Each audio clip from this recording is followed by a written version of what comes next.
अब आपको मुक्ति का अर्थ समझ में आया? मुक्ति का मतलब मोक्ष, जिसे हम दुनिया वाले बोलते हैं, उस मोक्ष की चर्चा नहीं है ये। पर हमने अन्यथा रूप, जो ये हमारा शरीर, ये हमारे अन्यथा संबंध, जिनको हमने अपने माथे पे ओढ़ रखा है, उस अन्यथा संबंधों को, अन्यथा रूपों को कितने कितने रूप बना रखे हैं, कितने कितने रूप, अगणित रूप बना रखे हैं। किसी के बाप हैं तो किसी के बेटे हैं, तो किसी के प्रेमी हैं तो किसी के पति हैं, तो किसी के बॉस हैं तो किसी के गुलाम हैं। इतने सारे रूप बना रखे हैं और उन्हीं रूपों को हम अपना मान बैठे हैं। ये मानना गलत है। ये रूप एक नाट्य के रूप में हो तो बात अलग है, पर यह पॉसिबल नहीं है, क्योंकि हमने नाटक के रूप में नहीं रखा। इसलिए प्रथम जीव मुक्ति प्रकरण कहा। ईश मुक्ति प्रकरण आएगा, क्योंकि एकादश स्कंद में भगवान ईश्वर की भी मुक्ति का प्रसंग आता है, मतलब भगवान स्वयं श्री कृष्ण की। अब यहां भी एक दूसरा प्रश्न उठेगा ना कि यार चलो जीवात्मा की मुक्ति तो समझ में आती है, पर यार भगवान को भी मुक्ति की जरूरत है। मतलब मुक्ति माने क्या? मोक्ष नहीं, मुक्ति मतलब अहंता ममता का नाश। मतलब सबसे बड़ा प्रश्न, मतलब भगवान में भी अहंता ममता हो सकती है? हो सकती है, किया था इसलिए हो सकती है। अच्छा, आ ही जाता है।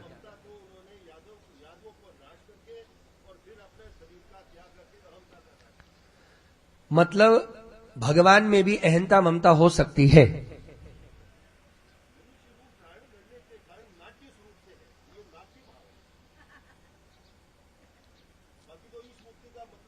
हाँ, वही बताना है ना।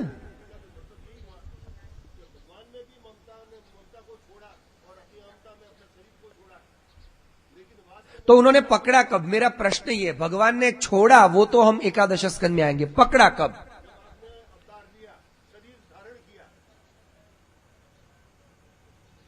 वो तो अजन्मा है। हाँ हाँ, यही भगवान में, यही सुनना था, भगवान में कभी भी स्वतः अहंता ममता आती नहीं है। यही भ्रमणा हम लोगों में है कि भाई मनुष्य शरीर धारण करते आई जाती है। नहीं, क्योंकि मनुष्य का शरीर भी भगवान ने अपनी इच्छा से लिया। हम में और भगवान में इतना ही अंतर है, इसीलिए वो ईश्वर है और हम अभी ईश्वर नहीं है। इसलिए हमारी मुक्ति अलग है, उनका तो मुक्ति लीला करना भी एक नाटक है। जैसे आपके यहां होता है जोधपुर में रामलीला। रामलीला में मान लो किसी भाई को हमने हनुमान जी बना दिया, हनुमान जी बना दिया। अब वो हनुमान बन गया तो उस वक्त जो भाई हनुमान जी बने हैं और उनको एक सीन दिया गया कि भाई वो लंका में जाकर के रावण को कहेंगे, ए रावण देख राम का सेवक ऐसा है तो राम कैसे होंगे, अभी भी झुक जा। अब जो रावण बना है, मान लीजिए 2 सेकंड के लिए कि जो रावण बना है वो बाप हो और हनुमान बनने वाला बेटा हो, क्योंकि रावण तो दिखाना पड़े ना, ऐसे पड़छंद मूछ वाला, दाढ़ी वाला, ने ऐसा हा हा हा करने वाला, और हनुमान तो छोटे नाटे एकदम गोल मटोल। अब वो छोटा बेटा वो हनुमान बना है और उसी बेटे का बाप रावण बना है रामलीला में। हाँ, तो स्टेज पर जो हनुमान बना है वो बेटा क्या बोलेगा, ए रावण अभी भी झुक जा, नहीं तो तेरी लंका को आग लगा दूंगा, तू मेरा पांव नहीं हिला सकता। बाप बोलेगा अच्छा नीचे उतर। उस समय बाप ऐसा नहीं बोल सकता, क्योंकि उस समय वो बाप नहीं है। तो उतनी देर तक, मेरा तात्पर्य क्या है, उतनी देर तक उसमें हनुमान के सारे गुण, उतनी देर तक हनुमान जी का सारा रोल, हनुमान जी का अहंकार, कि हाँ मैं हनुमान हूं, मतलब ये मानना मैं हनुमान हूं, तभी तो वो डायलॉग बोल पाएगा, नहीं तो डायलॉग कैसे बोलेगा? अगर उसके मन से ये भाव चला गया कि मैं हनुमान नहीं हूं, तो वो डायलॉग बोल ही नहीं पाएगा। प्रॉब्लम आएगी कि नहीं आएगी? और वो कब चला जाएगा भाव? मान लो वो हनुमान बनने वाला अब डायलॉग बोल रहा है, उसी वक्त कोई आके बोले, हे हनुमान तेरे घर में आग लग गई। अब हनुमान का घर कहां है? हनुमान जी का तो कोई घर ही नहीं था। पर उस समय वो व्यक्ति हनुमान सुन के शायद चौंकेगा नहीं, पर उस हनुमान बनने वाले आदमी का नाम कोई भी, गिरधर गोपाल कुछ भी नाम है, और वो गिरधर गोपाल जो बना है, जो गिरधर गोपाल बना है, उसको ले गिरधर तेरे मकान में अभी अभी चोरी हो गई है। वो हनुमान जी कूद पड़ेंगे और घर की ओर। राम जी बोलेंगे, हनुमान सीता जी, राम जी खुद ढूंढ लो, अभी मुझे घर जाना है। तो उतनी उसमें उसकी अहंता चली गई ना, क्योंकि उसने अपना जो अनर्थ अन्यथा रूप था गिरधर का, वो उसे याद आ गया। इतनी देर ही वो बना था हनुमान। ऐसे ही भगवान जो हैं, ध्यान से समझिए, भगवान जो हैं वो परब्रह्म है, अजन्मा है। उनको न अहंता लग सकती है न ममता लग सकती है। पर जब भगवान, और ये भगवान ने अहंता ममता कब धारण की, ये भी बता दूं, क्योंकि छोड़ने का दिन है तो पकड़ने का भी तो दिन होगा। और वो दिन है दशम स्कंद के जन्म प्रकरण का 3रा अध्याय। 3रे अध्याय में यह कथा आती है कि भगवान तमद्भुतम बालकमंबुजेक्षणम चतुर्भुजम शंख गदायुधायुधम। भगवान शंख चक्र गदा पद्म के साथ कारावास में, जेल में प्रकट हो गए। उस समय प्रकट हुए, वसुदेव जी ने स्तुति करी, देवकी जी ने स्तुति करी, फिर कहा कि प्रभु आप ऐसे शंख चक्र गदा पद्म के साथ रहोगे तो हम आपको प्यार कैसे कर पाएंगे? यार बेटे बनो ना, बेटे जैसे लगे तो सही। आपको देख के अगर राक्षस लोग डर जाएंगे तो हम प्रेम शंख चक्र के साथ प्रेम कैसे करें? बेटे जैसा कुछ तो एहसास दिलाओ।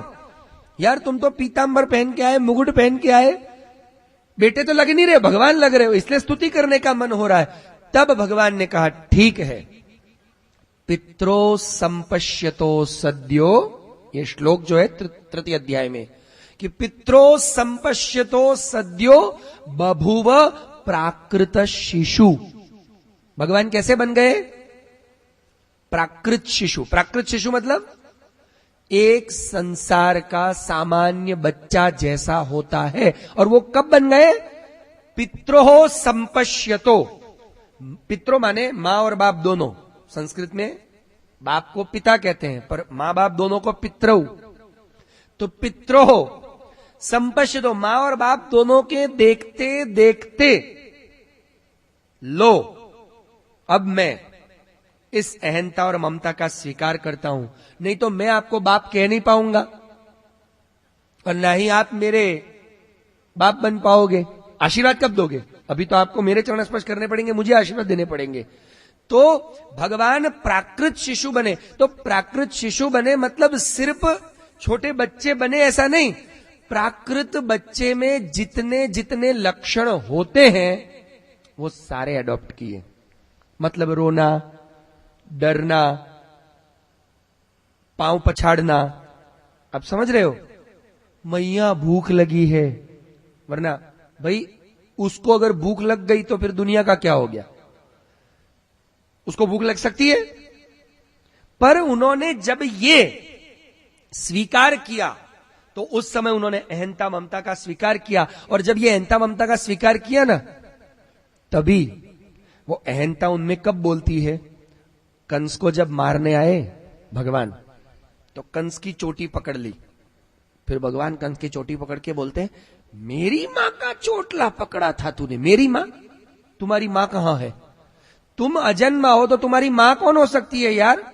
अजन्मा की कोई मां हो सकती है? पर भगवान ये अपनी अहंता बता रहे हैं, मेरी मां, ले मेरा हाथ छुड़ा के दिखा। ये अहंकार और ये ममकार, अहंता और ममता, उसका त्याग ही मुक्ति है। समझ लीजिए। अब ये भगवान स्वीकार करते हैं और भगवान स्वयं छोड़ते हैं। हमारा प्रॉब्लम यह है कि हम स्वीकार भी नहीं कर सकते, हम स्वयं नहीं छोड़ सकते। ध्यान से समझिए, छोड़ नहीं सकते ऐसा नहीं कह रहा हूं मैं, ये लफड़ा हो जाएगा। हम स्वयं अहंता ममता स्वीकार नहीं कर सकते। जैसे जो आपने बताया था ना कि शरीर धारण करते ही आ जाती है, वो हम में आती है, भगवान में आती नहीं है, भगवान स्वीकार करते हैं। और इसलिए इतना बाइफर्गेशन मतलब ये भेद भगवान ने स्वयं दिखाया कि पहले शंख चक्र गदा पद्म के साथ प्रकट हुए और फिर क्या बन गए। हम ऐसे होते हैं, हम हॉस्पिटल में पहले शंख चक्र गदा पद्म लेके आते हैं और फिर बच्चे बनते हैं। हम तो आते ही ऐसे हैं यार, रोते हुए आते हैं और रुला के जाते हैं। प्रभु आए तो सबका रोना गया, और जब प्रभु ने इस धराधाम को छोड़ा तो भी सबके आंसू पहुंच के पधारे। तो तात्पर्य, हम तो आते हैं, रोते हैं, सबको रुला के जाते हैं, ये प्रभु नहीं है। हम स्वयं अहंता ममता स्वीकार नहीं कर सकते और स्वयं छोड़ सकते हो। कुछ लोग कहते हैं हम तो अहंकार नहीं करते। अच्छा, छोड़ के दिखाओ, ममता और अहंता छोड़ के दिखाओ। हमारी अहंता ममता हम तुरंत छोड़ नहीं सकते, और भगवान सोचते ही छोड़ सकते, सोचते ही। और यही बात जो हम कल देख रहे थे, भगवान महाभारत का युद्ध करवा के सारे अधर्मियों का नाश करके जब अपनी द्वारिका में पधारे, भगवान प्रसन्न नहीं है। मतलब यार सब काम हो गया, तो सुकून मिल जाना चाहिए। भगवान बोले नहीं, अभी भी एक काम बाकी है। कौन सा काम? तो भगवान कहते हैं, यद यादवम कुलमहो अविषय्यमास्ते मत संश्रयस्य विभवो नहनस्य नित्यम। ये यादव लोग, ये यदुवंशी, मत संश्रयस्य, मेरे आश्रित होने के कारण, मेरे आश्रय में रह रहे हैं, उसके कारण उच्छृंखल हो गए हैं, उद्यमी हो गए हैं। जैसे आप लोगों को अनुभव होगा ही होगा, नेता से ज्यादा नेता का पीए, नेता नहीं इतना जानता है, वो नेता का पीए हूं चले, वो दादागिरी ज्यादा करता है, क्योंकि उसको ऐसा लगता है कि मेरे माथे पर हाथ किसका है। तो नेता के आश्रय में रहने वाला ज्यादा भ्रष्टाचार करता है। ऐसे भगवान कहते हैं कि मेरे आश्रय में रहने के कारण ये यादव यदुवंशी उच्छृंखल उद्यमी हो गए हैं। इनको मैं कैसे मुक्त कराऊं, इनकी उच्छृंखलता से इनकी मुक्ति कैसे कराऊं, और अगर मुक्ति नहीं होगी तो मेरे साथ जुड़ने का फायदा क्या। भगवान के साथ जुड़ने के बावजूद भी अगर अहंता ममता रह गई, ये हम वैष्णवों के लिए, सब भक्तों के लिए है ये बात।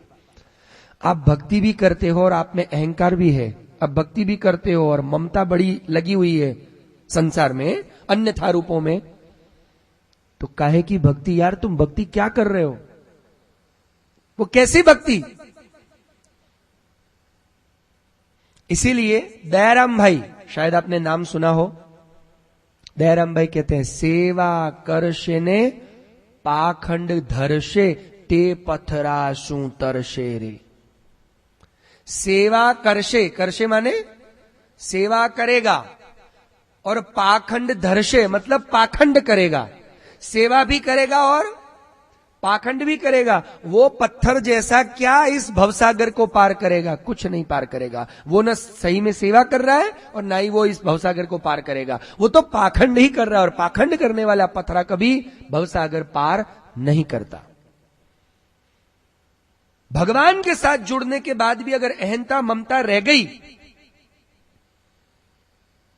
और आज हमारी रह गई है, तो वो किस कारण रही है। किस कारण रही है? हा? क्या? मोह तो नहीं, पर हां, मोह को पैदा करने वाली अविद्या। क्योंकि यहां पर श्री महाप्रभु जी बताते हैं कि भगवान सदानंद, चिदानंद और पूर्णानंद, सच्चिदानंद है ना भगवान, तो उनकी तीन माया है, सदानंद, सदमाया, चिदमाया, आनंदात्मिका माया। और ये माया का मतलब है शक्ति। माया को गलत मत समझो, ध्यान से समझो। यहां पर श्री महाप्रभु वल्लभाचार्य जी ने बड़ी अच्छी बात बताई है कि जो भक्त है ना, उसके लिए ये माया कुछ और काम करती है, और वही अभक्त के लिए माया कुछ और काम करती है। भक्त के लिए माया कुछ और काम करती है, जैसे चाकू डॉक्टर के हाथ में हो तो वही चाकू कुछ और काम करता है, और वही चाकू अगर चोर के हाथ में हो तो और काम करता है। चाकू डॉक्टर के हाथ में दिया जाए, वो भी पेट काटेगा, पेट की जरूर काटेगा डॉक्टर, पर पेट काट के आपके रोग को दूर करेगा और आपको स्वस्थ बनाएगा। पेट तो डॉक्टर भी काटेगा चाकू से, पर वो कार्य आपके रोग को दूर करना होगा। और वही चाकू चोर के, डाकू के हाथ में है तो पेट काट के आपको यमलोक पहुंचाएगा। चाकू वही है, किसके हाथ में है, किसके लिए प्रयोग हो रहा है। ऐसे ही भगवान की माया, माया माने शक्ति, भगवान की तीन शक्ति हैं, और यह बात बृहदारण्यक उपनिषद में कही गई। परास्य शक्तिर विविधैव श्रूयते स्वाभाविकी ज्ञान बल क्रिया च। बृहदारण्यक उपनिषद में यह कहा गया कि परास्य शक्ति विविध, वैसे परा, परा माने परब्रह्म, परास्य परब्रह्म की विविधैव श्रूयते, भगवान की अनेक शक्तियां हैं। परास्य शक्ति विविधा एव श्रूयते, वैसे तो भगवान की करोड़ों शक्तियां हैं, पर मुख्य तीन हैं, स्वाभाविकी, ज्ञान, बल, क्रिया। पर स्वाभाविकी मतलब मुख्य। इन सारी शक्तियों का समावेश इन तीन शक्तियों में है। कौन कौन सी? ज्ञान, बल, क्रिया। ज्ञान माने चित शक्ति, बल माने सद शक्ति, सॉरी, क्रिया माने चिद शक्ति, ज्ञान माने सद शक्ति, और बल माने आनंद शक्ति। सद, चित, आनंद। सद, इधर देखिए आपको समझाऊं, सद, चिद, आनंद। सद माने ज्ञान, चिद माने क्रिया, और आनंद माने इच्छा। स्वाभाविकी ज्ञान बल क्रिया च। ज्ञान, बल, क्रिया। तो ज्ञान और बल तो समझ में आया। जो बल, बल माने इच्छा, इच्छा माने आनंद। भगवान की मुख्य तीन शक्तियां हैं, सद शक्ति, चिद शक्ति और आनंद शक्ति। सद शक्ति इसमें भी है, ये जो है ना, पर इसमें चिद शक्ति नहीं, इसलिए ये खुद क्रिया नहीं कर सकता। इसमें अगर भगवान का चिदंश आ जाए, माइक अपने आप हिलने लग जाएगा और हम डर जाएंगे। इसलिए इसमें कोई क्रिया नहीं है। माइक हम जो बोलेंगे वो आप तक पहुंचाएगा, पर कब पहुंचाएगा? हम बोलेंगे तो। अपने आप इसमें से आवाज नहीं निकलेगी, और अगर अपने आप निकलने लग गई तो आप यहां बैठोगे भी नहीं। तो इसमें सद शक्ति है, चिद शक्ति का अभाव है। आनंद शक्ति का तो है ही है। हमारे अंदर सद शक्ति भी है, चिद शक्ति भी है, पर आनंद शक्ति का अभाव है। इसलिए हम क्या ढूंढ रहे हैं सब जगह? हम किस चीज के लिए जी रहे हैं? सबको क्या चाहिए? दुख की आनंद, वही तो ढूंढ रहे हैं ना। आनंद की खोज चल रही है।